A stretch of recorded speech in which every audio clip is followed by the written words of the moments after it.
Remember, only through saying, I accept this, do I then move into the stage of, okay, what do I want to do about what is? This is the deep dive with Adam Roa. And so I brought energy into that. And again, the acceptance of what is me saying, okay, clearly this energy is meant to be here.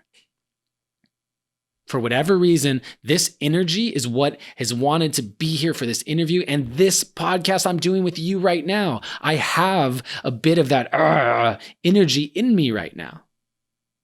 Cool. I hope you like it. That is what is. And so how you move it is not what this podcast is about. Those tools are readily available. I've spoken to them. They're available. You can look them up anywhere you want. You can go to adamroa.com if you want mine. You can go back through my past podcast or YouTube videos and you can find those tools and those exercises and my breakdowns of those.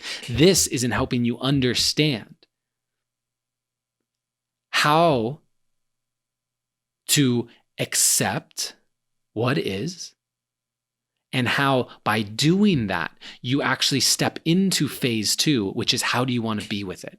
You could be incredibly sad, say, this is what it is. I don't want to be sad. And I'm going to just choose to cry.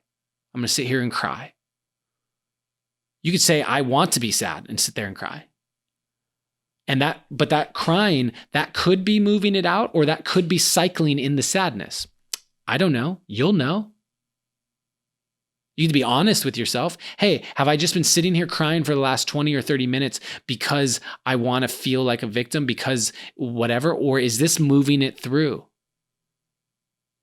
That's a fine line. That's awareness that you get to have. You develop that awareness as you develop the relationship with yourself, because as you develop your relationship with yourself, you're going to start to notice the nuances of that relationship. You're going to start to notice when all of a sudden the craving that you have for that particular food is supportive of you, and when that craving is actually wanting to avoid. I am able to notice when I want to pick up my phone because I want to avoid something that I'm feeling, and when I pick up my phone because I'm inspired to do something.